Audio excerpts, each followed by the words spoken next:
Tá difícil fazer um vídeo alegre neste canal. Eu sou Felipe Noronha, este é o Eu Vim de Santos. Santos este que confirmou a venda de Soteldo, Jefferson Soteldo, se despede da Vila Belmiro após 2 anos e 4 meses com a nossa camisa. Uma despedida triste, mas necessária pela questão financeira. O Santos vende o Soteldo ao Toronto FC, time canadense, mas que joga MLS, a Liga Americana, e também a Conca Champions. Estão nas quartas de final da Libertadores lá da América do Norte, como eu disse no vídeo de ontem. E é um time bem digno da MLS, já foi vice-campeão do continente deles, já foi campeão da MLS até onde eu sei, se não foi vocês me corrigem, mas não me interessa muito neste momento. Soteldo vai lá para o Canadá viver num lugar bem melhor do que o Brasil. Que bom para ele. Ruim para a gente, em partes, que perde um grande jogador. Bom porque a gente soluciona um problema. Soteldo deixa o Santos com 105 jogos, 20 gols, o mais marcante, sem dúvida, contra o Boca, né? 3-0 numa semifinal de Libertadores, e 17 assistências. Esse é um número muito importante, porque alguém pode falar, só 20 gols em mais de 100 jogos, mas 17 assistências, ou seja, participações constantes em gols do Santos. Nessa conta direta, 37. Claro, tem outros lances em que não aparece na conta, não fez o gol, não deu o passe decisivo, mas fez parte da jogada. Fez parte de um time muito legal de 2019, fez parte da campanha histórica na Libertadores em 2020 e agora em 2021, tentando salvar indiretamente da crise financeira, mais ou menos. Mas já já a gente chega lá. Soteldo, lembrando, a gente nunca pagou. O Santos desembolsou exatamente R$0, 0 pesos, 0 dólares, 0 euros, 0 libras por Soteldo e agora tenta escapar de uma crise pior. Então, para falar de valores mais exatos, abra o Globoesporte.com que passa aqui. O clube canadense ofereceu 6 milhões de dólares na cotação atual, mais ou menos 33 milhões de reais, para tirar o Soteldo daqui. 4 milhões pelos 50% dos direitos econômicos que pertencem ao Santos. 2 milhões, 11 milhões de reais, por 25% dos direitos econômicos que ainda pertencem ao Huachipato. O Huachipato, que foi o último a aceitar tal negociação, aceitou neste sábado, aí o Santos confirmou e o Soteldo se despediu. Bom, a gente não tem todos os detalhes ainda, por exemplo, os outros 25% vão ficar na mão de quem? Ainda não tenho essa certeza, mas a gente vai comentando e vocês vão lendo por aí também, daqui a algumas horas, dias, enfim. Mas o que importa na questão do Santos é que o Soteldo se despede e cai o transfer ban, pelo menos este transfer ban. Então estamos liberados para contratar? Até sim, mas eu vou tentar falar a verdade para vocês, espero que vocês ouçam. Não é para contratar ninguém. Mas não é... Gente, o dinheiro vai todo para o Huachipato. Mesmo a questão dos direitos federativos, na maior parte sendo do Santos. Porque o Santos nunca pagou o Huachipato.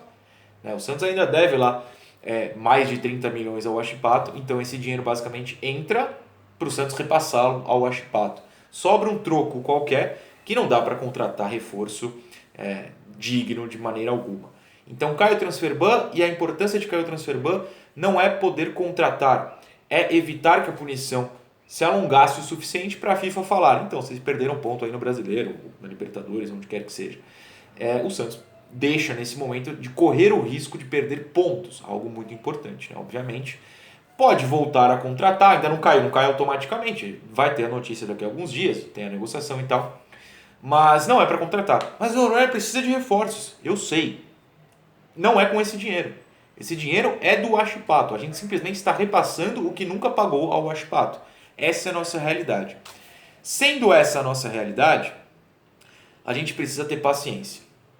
Paciência para entender que o time vai continuar basicamente o mesmo. Talvez contrate uma peça ou outra pontual, talvez, mas não vai ser um jogador do nível Soteldo. Não vai chegar alguém para ser titular absoluto. A gente tem que entender que o time vive uma crise. A instituição Santos Futebol Clube vive uma crise. E tal como o Flamengo, por exemplo, da gestão Eduardo Bandeira de Mello, eu acertei o nome dele, puxei de cabeça, é isso, né? Andrés Rueda tem a missão de fazer o Santos sobreviver ao ano 1 de sua gestão, talvez ver uma pequena melhora no ano 2 e talvez no ano 3 uma melhora mais clara. O santista precisa aceitar que isso é um plano a longo prazo, que vender um jogador que a gente sequer tinha pago por ele não resolve absolutamente nada além do transfer ban momentaneamente. Lembrando que tem outras discussões por aí, casos de Cueva, Barcelona, enfim. O Santos segue em crise, tá, gente? Não salvou financeiramente o clube. O Santos precisa parar, eu já defendi essa ideia, acho que desde o meu primeiro vídeo nesse canal. Aceita que estamos em crise, aceita que não vamos ganhar nada planejado, pode ganhar por um acaso, digamos assim, entre aspas. E daqui a alguns anos, se o serviço for bem feito, a gente consegue tentar voltar à luta com times mais fortes. Nesse momento, a realidade é só de paciência, de aceitação, de diminuição de crise e de entender que as peças que substituirão o Soteldo são essas que já estão aí. Então a gente pode discutir isso. É tentar uma consolidação do Ângelo, que ainda tem 16 anos, ou seja, por pelo menos 2 anos ele está aqui, porque não pode sair antes dos 18. Tentar consolidar o Ângelo, mesmo que seja do lado oposto que ele vem jogando, que é na direita. Tentar uma evolução ainda superior do Lucas Braga, né? Fazer o Lucas jogar do nível Libertadores 2020/21 para cima, não como jogo contra o Novo Horizontino, por exemplo, como foi na boa partida contra o São Lourenço, lá na Argentina. É torcer para esse tipo de evolução. Torcer para o Renier, que entrou ontem, voltar ao futebol promissor que tinha na base. É torcer para ter mais gente lá na base, que a gente ainda não conversou aqui, e surja como peça importante. Lembrando que, claro, o Ângelo pulou 25 fases, né? Ele tem 16 anos ainda. Pode ter gente mais velha, por exemplo, pode ter gente mais nova, pode ter gente na idade dele, pode ter gente lá que venha para substituir. Mas não vai surgir ninguém de contratação, pelo menos não, né, com o Santos gastando esse dinheiro. Esse dinheiro é do Aspata. O Santos pode arriscar dever mais. E eu peço e penso que Andrés Rueda não vai fazer isso. Peço para ele não fazer, penso que ele não fará. Vamos aguardar. Bom, é isso. O Soteldo, na verdade, também deixa uma lição pra gente. Essa lição é a seguinte: nem toda contratação é reforço, mas muitos reforços são criticados quando da sua chegada. Quando o Soteldo foi contratado lá no começo de 2019, se eu não me engano ele foi o primeiro, inclusive, da era 2019, a era Sampaoli, foi um pedido direto do técnico. E aí, várias pessoas por aí, Leandro Quesada, o mais famoso deles, lá então na Fox, falou lixaiada, sem análise, sem respeito e saindo do tom jornalístico. Na América do Sul, há muitas peças à la Soteldo. Jogadores bons, de qualquer posição, e mais baratos que no mercado nacional, que podem chegar aqui e resolver como o Soteldo resolveu. Há essas peças, nem todas vão dar certo. O Derlis, por exemplo, o Derlis mais ou menos, mas o Derlis ainda chegou mais velho. Mas não vai ser um Maxi Rolon, um Patito, né? Há peças, tal como o Soteldo, que você precisa buscar antes dos 20 anos. Se você pensar em Suárez e Cavani, que são dois exemplos fáceis, né? Claro que a gente não vai achar fácil um Suárez e um Cavani aqui. Mas quando o Suárez, eu não lembro, acho que foi direto pro Ajax, né? Que não tem aí, vocês me corrijam aí. O Cavani eu lembro que foi pro Palermo.